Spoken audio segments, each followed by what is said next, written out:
giant flare. This happened very recently, a record-breaking solar flare, so powerful that scientists began to speak anxiously about the possibility of a solar apocalypse. Satellites recorded energy emissions that simply blew past the usual measurement scales. Astronomers all over the world watched the sun with bated breath. They hadn't seen anything like this in many decades. But what is the most frightening thing of all? It's not the flare itself, but the fact that it's only the beginning. This flare was recorded as X8.7. That's the official classification of its strength. To put it in perspective, that's thousands of times more energy than what is released during typical solar events. A giant coronal mass ejection rushed toward Earth at nearly 1.5 million miles per hour. And even though our planet only caught the edge of this fiery wave, the consequences have already begun to appear. Incredible data came in from the Japanese satellite Hinode and the American Solar Dynamics Observatory. A collapse of magnetic field lines occurred on the surface of the sun, which triggered an explosion of colossal proportion. Scientists say that such activity is a worrying sign that the current solar cycle has reached its peak. But what does this mean for us, ordinary people here on Earth? It turns out much more than we think. And this is where things get really interesting. One flare is just a warm-up. The sun is waking up. Activity cycles repeat every 11 years. And now, in 2025, we are right at the peak. The problem is that the previous cycles were rather weak, which means that modern humanity has simply become unaccustomed to real solar storms. So, what has already happened on Earth? What were the first alarming signs our planet began to feel? Earth under attack. As soon as the solar storm reached Earth's magnetosphere, the planet literally started to hum. The first signals came from Arctic stations. Auroras flared up at latitudes where they had never been seen before, even over the southern states of the US and in southern Europe. People posted mesmerizing photos on social media, not even suspecting that behind the beauty lurked a threat. Magnetic disturbances caused interference in high-frequency radio communications. Airliner pilots reported navigation failures. Some satellites temporarily switched to standby mode to avoid equipment overheating. Engineers at NASA and the European Space Agency worked around the clock, checking whether the solar flare would knock orbital devices out of operation. On Earth, brief power outages were felt, especially in Canada and the northern United States, where power lines are most vulnerable to geomagnetic storms. Although at first glance everything seemed like brief interference, experts understood this was just a warm-up. The most alarming thing is the speed at which the situation is changing. If the flare had hit Earth directly, the damage would have been many times greater. And scientists openly admit, today we avoided a direct hit simply by luck. But what will happen if the next wave of solar fury hits us directly? The world is on the verge of realizing that our technologies are much more fragile than we are used to thinking. And this is where the most unpleasant discoveries begin. The weak spot of technology. Solar flares are dangerous not because they will physically burn us, but because they strike at the most fragile element of our world, electricity. Modern civilization is a vast network, interwoven with cables, microchips, antennas, and satellites. And all of this is incredibly vulnerable to magnetic storms. Let's start with satellites. They quite literally take the hit, since they are outside Earth's protective shell. A strong storm can disable sensors, damage solar panels, or knock them off course. Even today, telecom operators and internet providers have begun to notice irregularities in their systems. Now, let's come down to Earth. Power grids are massive transformers, wires, and substations that can overheat from excess current induced by the magnetic field. Remember the Carrington event? Back then, telegraph lines sparked and caught fire. Now imagine the same thing happening to the modern grid that powers cities and countries. Navigation, GPS, radio communication, aviation, and maritime transport, all of these depend on a stable signal, which can disappear or become distorted during a powerful solar storm. While we sit in our warm apartments, communication systems are working at their limits, trying to compensate for the interference. But scientists admit resources are only sufficient for relatively weak storms. A real blow would be a catastrophe. And yet, this is not the first time humanity has faced the wrath of the sun. There is a historical example that shows just how destructive these events can be. And this is no longer a hypothesis, but a documented fact. History warns us. September 1859. The most powerful solar event in the entire history of observations, the Carrington event. At that time, the flare struck the Earth so hard that telegraph lines caught fire, and auroras were seen even in the Caribbean. The scientist Richard Carrington, who was observing the sun, recorded the giant sunspot and the subsequent flare, and just a few hours later, the Earth felt the impact. Magnetic needles jumped, compasses went haywire, and telegraph operators received electric shocks from their equipment. Just imagine if something like that happened today, when we are completely dependent on electronics. Scientists believe that Carrington-scale events occur once every few hundred years. But there's a problem. No one knows when the next one will happen. Moreover, studies of ice cores show that in the past there were even more powerful events that could completely shut down the modern world. Against the backdrop of increasing solar activity, past catastrophes become not just curious pages of history but real warnings. The only question is whether we are ready to heed this warning or if we will wait until the clock finishes its ominous countdown. The clock is ticking. Solar activity is rising.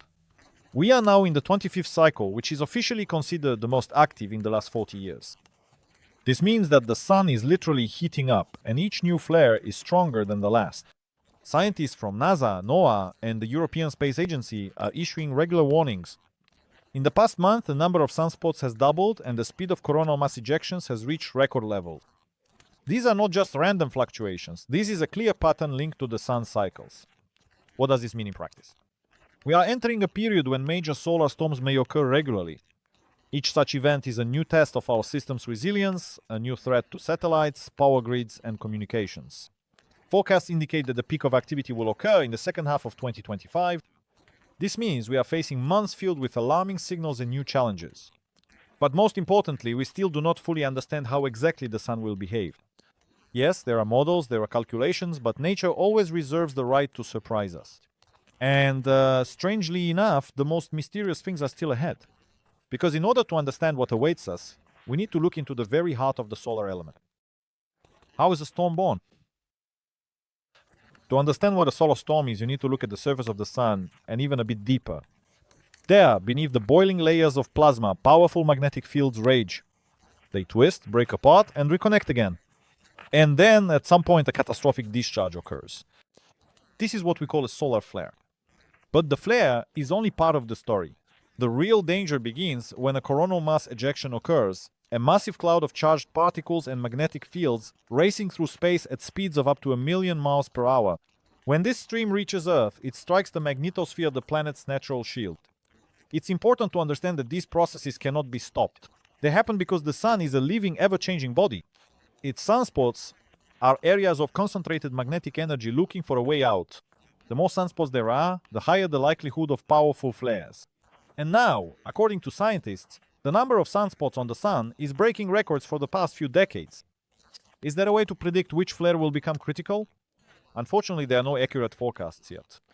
We can observe sunspots, measure fields, build models, but the moment when the sun decides to erupt still remains a mystery. And that means any day could mark the beginning of a new storm. It's interesting what happens when this impact reaches Earth. Why do some flares go unnoticed, while others cause chaos? Here, it's important to understand how our protective shield works. Earth's shield. The Earth's magnetosphere is an invisible but powerful barrier that protects us from streams of solar wind. It acts like a giant shield, deflecting charged particles and distributing them around the planet. It is precisely thanks to the magnetosphere that we aren't being cooked under a barrage of radiation like, for example, Mars. But this shield isn't perfect. Powerful eruptions can break through it, causing geomagnetic storms. That's when the brightest auroras appear, communications and satellites are disrupted, and currents are induced on the surface that can overload power grids.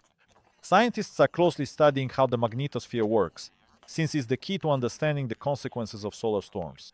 For example, the direction of the magnetic field of the ejection matters. If it is opposite to Earth's, the interaction becomes much more powerful. So even if the flare is huge, if the magnetic field is oriented unfavorably, the consequences will be minimal. However, it's almost impossible to predict in advance what the field will be like. It's like trying to predict exactly where lightning will strike during a thunderstorm. And it's also important to remember that even with Earth's magnetosphere, there are areas where the protection is weaker. For example, the polar regions, where the field lines converge. That's exactly where malfunctions most often occur. And that's precisely where streams of solar wind are directed. But the effects are felt not only on the surface. There are those who are at direct risk. The danger to people. Solar storms affect not only equipment but also people, especially those in unprotected areas. Astronauts in orbit are the first at risk. A powerful stream of charged particles can penetrate the hull of a spacecraft or station, exposing the crew to radiation. During solar flares, ISS crews move to specially shielded modules and reduce their activity. Aviation is another vulnerable sector. Planes flying polar routes are exposed to higher levels of radiation, and communication and navigation failures can cause serious problems. Even now, airlines are changing the routes of certain flights due to geomagnetic storms. On the Earth's surface, people are protected by the atmosphere and magnetosphere, but there are studies linking geomagnetic storms to an increase in cardiovascular diseases. Although there is no direct evidence yet, scientists are closely studying this issue. In addition, solar flares can disrupt the operation of medical equipment, especially in remote areas where network connections are unstable. But perhaps the greatest danger is not to individuals, but to the entire infrastructure on which our world depends. When systems start to fail, it can trigger a domino effect. Global disruptions. What would happen if a Carrington-level solar storm hit the modern world? Scientists have modeled such scenarios, and the results are frightening. The first thing to collapse would be the power grids. Huge currents induced by the magnetic field overheat transformers. Restoring damaged nodes could take weeks or even months.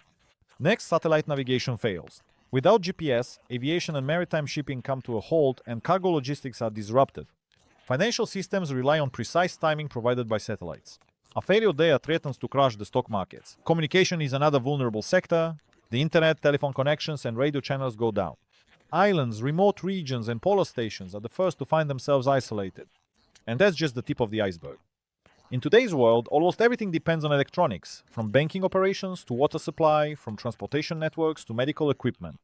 A global storm could trigger a cascade of failures leading to chaos. What's most alarming is that despite all these threats, there are still very few real plans for protection. And although scientists are working on forecasts, the risk remains high. But who is on the front lines of this battle right now? Satellites on the edge. Thousands of satellites orbit the Earth, meteorological, navigational, and communication satellites. All of them are on the front line in the fight against solar storms. When a solar flare reaches orbit, satellites are bombarded by charged particles. These can damage solar panels, disable electronics, and disrupt orientation. Some devices switch to sleep mode to survive the storm. But even that doesn't always save them.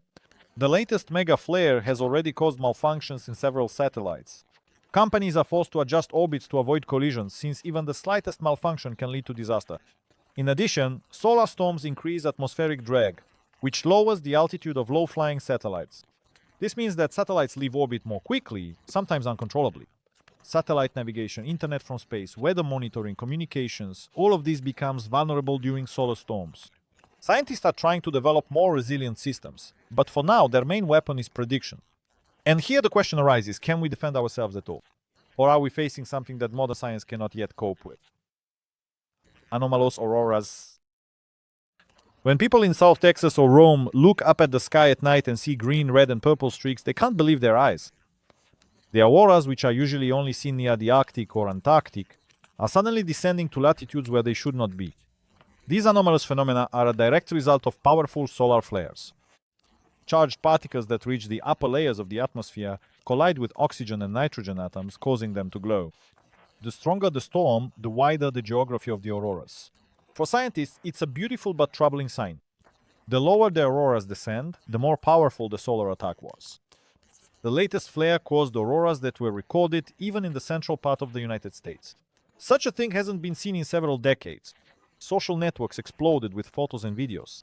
But most people had no idea that behind this beauty lurked a threat. For scientists, however, the aurora is an indicator that the planet's magnetic field is under serious stress. Interestingly, in the past, such phenomena were often perceived as omens or harbingers of disaster. And perhaps not without reason, because the play of lights in the sky is often followed by very real earthly problems. Forecasts for the future. So, what do scientists say about the future of solar activity? Unfortunately, the forecasts are not encouraging. According to NASA, the peak of solar cycle 25 will occur in the second half of 2025 and may extend into early 2026. This means that we are facing many months of heightened activity, frequent flares, and storms. Computer models show that the probability of a mega flare comparable to the Carrington event is about 12% over the next 10 years. That may sound like a low chance, but given the scale of the consequences, it's far too high a risk to ignore. In addition, scientists note that even moderate flares can cause local damage, disabling individual systems. In 2025, events close to the upper limit of the scale have already been recorded, which means that Earth is essentially living in a state of constant readiness for the next strike. Interestingly, new satellites and observatories such as the Parker Solar Probe are providing scientists with more data than ever before. But even with these tools, we still understand too little about exactly how solar activity evolves. And the most alarming thing is that if a flare hits us unexpectedly, there will be no time to prepare. The response time will be measured in hours or even minutes. But who exactly is watching the sun and trying to give us at least a little head start? The sun watchers. Dozens of instruments, both in space and on Earth, are monitoring the state of the sun. These include orbital observatories like the Solar Dynamics Observatory, the SOHO satellite series, as well as ground-based telescopes. Their task is to record changes on the star's surface and predict when and where the next ejection will be directed. These systems work closely with warning centers such as the Space Weather Prediction Center in the US or the European Space Weather Center. When a flare is detected, the information is immediately sent out to satellite operators, airlines, and energy companies. However, even with this amount of data, scientists' predictive capabilities are still limited. The problem is that the sun is an incredibly complex system, and most of the processes in its depths remain a mystery to us. Interestingly, during the last mega flare, the early warning systems worked almost perfectly. But even that did not allow us to completely avoid the consequences. This shows just how great the gap is between knowledge and the actual ability to protect ourselves. And this is where the main question arises: what happens to the weakest points of the infrastructure, where the impact will be felt the most? Threats to communication. During solar storms, radio communication suffers especially badly. The ionosphere, the layer of the atmosphere that reflects radio waves, becomes highly disturbed, causing disruptions at high frequencies. Airliners lose contact with ground services, radio stations are interrupted, and internet channels experience interference. GPS is one of the most vulnerable systems. Even minor geomagnetic storms can throw off navigation accuracy by dozens of meters, which is critical for aviation, maritime navigation, and even banking operations. Mobile networks and fiber optic lines are less susceptible to direct impact, but disruptions in satellite channels immediately affect their operation. Remote regions and maritime routes suffer the most, as there is no ground infrastructure there. Scientists warn, with the development of global internet from space, such as Starlink, we are becoming even more dependent on orbital systems and therefore more vulnerable. Interestingly, developers have already started thinking about protection, but so far the measures are limited. And here is the most pressing question: is it even possible to protect power grids from a blow that could come from space? Energy companies are already working on protecting networks from solar storms. Special filters are being installed, overload protection systems are being implemented, and emergency shutdown plans are being developed. But all these are containment measures, not complete prevention. The problem is that power grids are a gigantic interconnected system. An overload in one place can trigger a cascading shutdown throughout the entire network. There have already been cases in Canada where magnetic storms have knocked out power lines, leaving millions of people without electricity. Scientists and engineers regularly conduct drills and simulate scenarios in which a powerful storm hits continental power systems. But even in these models, the damage is estimated at hundreds of billions of dollars. It is important to understand that complete protection is impossible. Too many variables, too big a scale. All that can be done is to minimize the consequences. And here the question arises: what real scenarios await us if the perfect storm comes? How exactly will events unfold if the sun strikes with all its might? Real scenarios. So what would happen if a Carrington-level mega flare hit Earth? First, a warning from the observatories. Scientists are recording a giant coronal mass ejection flying towards us at more than 1,000,000 miles per hour. Preparation time is less than a day. Satellites switch to protective mode. Flights over the poles are cancelled. Power companies around the world prepare to shut down the grids. Then the impact. The planet's magnetosphere contracts, becomes disturbed, and is breached. Incredible auroras appear on screens, visible all the way to the equator. Satellites lose contact, navigation systems malfunction. Electric currents exceeding safe limits are induced in power grids. The first blackouts: Canada, the northern US, Scandinavia. Within a few hours, banking systems begin to collapse, internet connections fail, flights are suspended, ports are closed, and overloaded communication stations, servers, and data centers go offline. Disruptions in fuel and food supplies begin.